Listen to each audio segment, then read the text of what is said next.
Only fools would walk away, but we're standing here today. Through the storms and history, only fools and SAFC.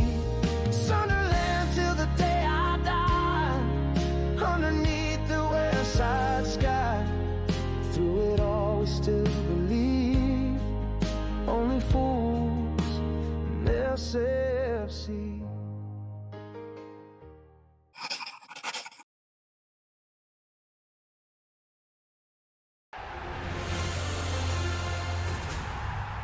So the other game we've got to talk about is, of course, Sunderland, the Black Cats. Their first season back in the Premier League after what was a really long absence. They are doing incredibly well under Regis Lebris, and they got a point, even after being down to 10 men, against Aston Villa. So Aston Villa got their first goal of the Premier League season, but it wasn't enough. So let's talk to Wayne, who is a Sunderland fan, and then Steve, who is a Villa fan. We'll start with the Black Cats.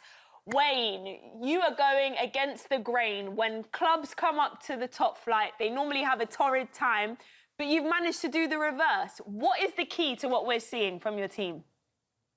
So far, so good.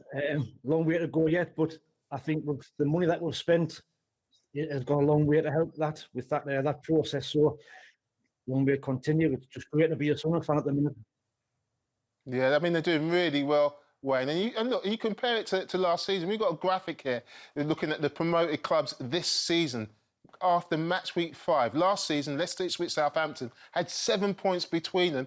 This season, Leeds, Burnley and Sunderland, and your Sunderland got the majority of them, have got 19 points this season. Do you think that experience for the likes of Leicester, Ipswich and Southampton has played a part in your start to this season, maybe not doing it the way that they tried to do it at the start of last season?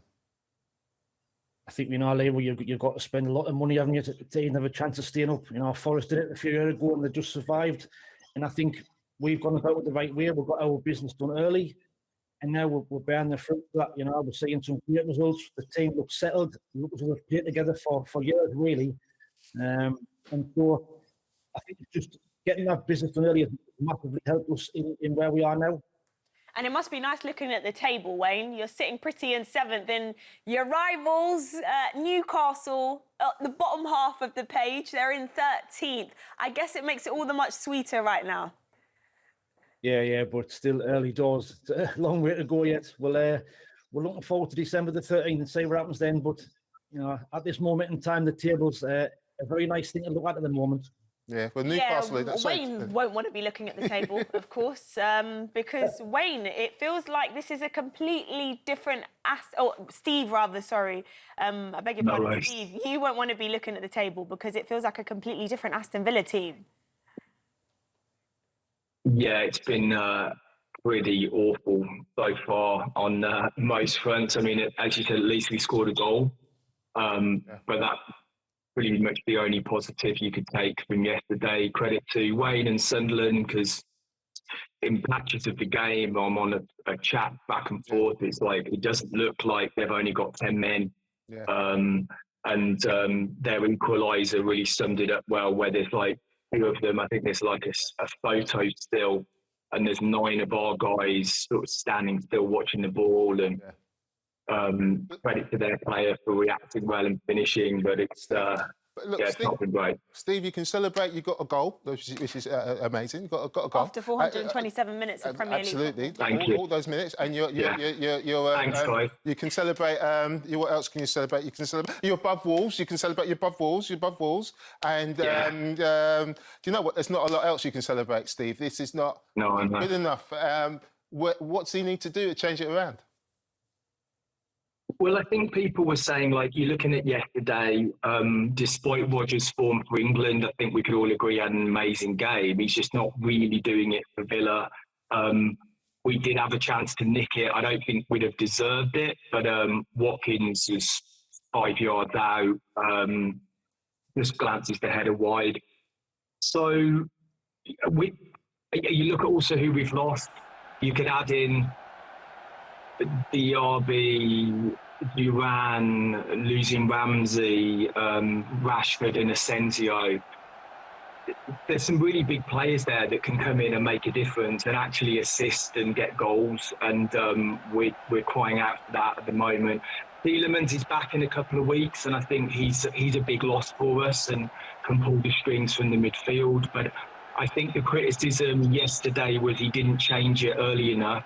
We had 60 minutes against 10 men, and we managed one shot, which I think you've just shown there from Cash.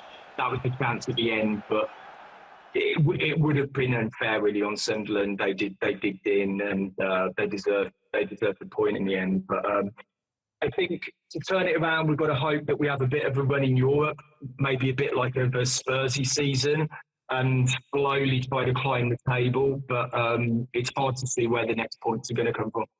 Okay, Steve, you kind of made me feel a bit down now. So I'm going to get up with Wayne. Wayne, I'm going to speak to Wayne. Wayne, you get up. It's been brilliant, hasn't it? And do you know what? I know it sounds ridiculous, but the home games are vital to something. The atmosphere there is incredible. We've got your fixtures coming up here. How big a part is your home form going to play in Sunderland going forward? Oh, the home form's going to be massive. We know the fans at the stadium was 47,000 there at the weekend. It's always rocking. We've got to be that 12th man at home, simple as that. And obviously try and pick up the points away from home, the odd point here and there. We've got some good Forest at the weekend, Man United 2 away games coming up. But then we've got Wolves at home after the international break, another winnable game. So we've just got to try and keep chipping them home wins away and then picking up points away. But us as fans, the 12th man can be vitally important this season. And I guess it helps because Wilson Isidore likes playing at home as well, because he got his third goal of the season at home too. So talk to us about him. Loads of people have been talking about Granit Xhaka and the experience he's brought in, but how about him showing up in the Premier League? He's been immense. I mean, I had my doubts about him, to be fair. I didn't think he would have the kind of qualities to be a Premier League striker, but so far so good. He's got that three goals in 3 home games. I think it's a record. I think there's never ever a centre forward in a newly promoted side has ever scored in 3 consecutive home games, so another record for him. So let's just hope we can keep doing it, really. Okay, I've got a question for both of you. You've got one word. There's one word answer. Okay, Wayne, will you finish above Newcastle? Yes. Steve, come on, you Black Cat. Will you finish above Wolves? Yeah.